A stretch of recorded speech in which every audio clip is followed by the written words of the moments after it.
showtime.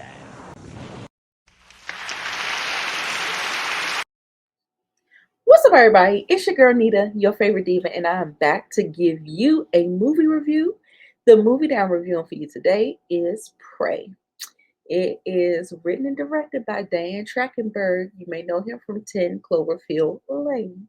It is starring Amber Midthunder, Dakota Beavers, Julian Black Antelope, Bennett Taylor, Stephanie Matthias, and many, many others, is classified as a sci-fi horror, thriller, action, and drama. It clocks in at 1 hour and 39 minutes, and the synopsis reads: the origin story of the predator in the world of the Comanche Nation 300 years ago. Naru, a skilled female warrior, fights to protect her tribe against one of the first highly evolved predators to land on Earth. And that is all I'm going to say because this is your spoiler free review. Welcome and welcome back to the channel. You know we do here. I watch movies so you don't have to. I give you a little bit of the good, the bad, and everything in between with no spoilers, of course.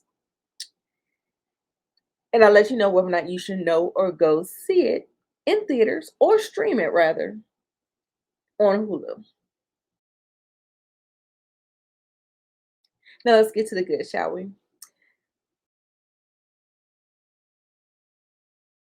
Okay.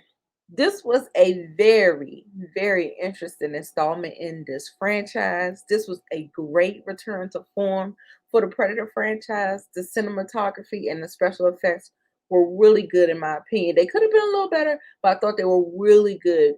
Um, I was a little disappointed that the studio decided to put this movie straight to streaming. I think it deserved a big screen opening, but I guess I can understand the studios and the thought behind it, especially after the horrible installment by Shane Black in 2018. Sometimes you just can't come back from tanking a franchise so bad, especially in the pandemic.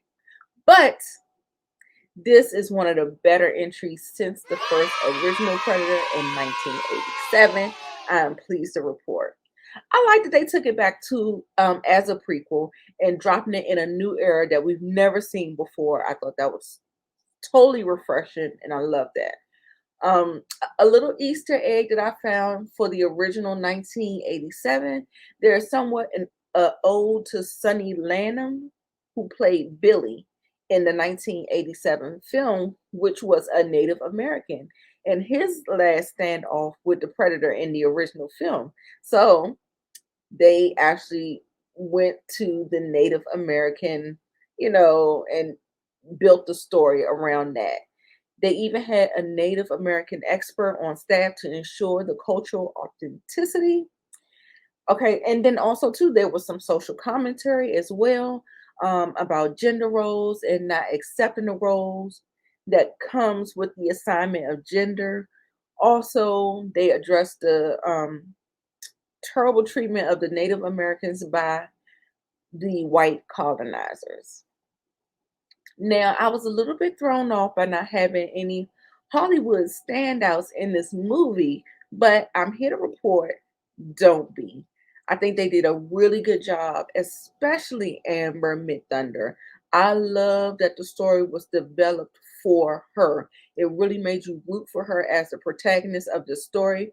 Her character development was carefully handled while not dragging the pacing down.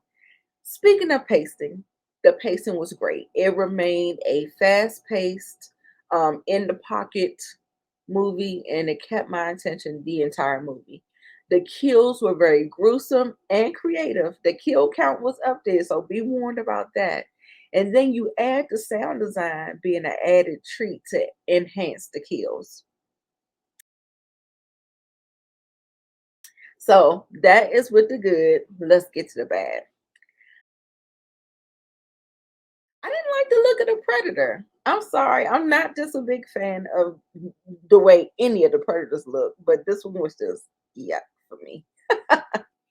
Anyway, it wasn't much bad about it. So before I give you my overall thoughts on Prey, why don't you take a moment and follow me on my social media? It's right there.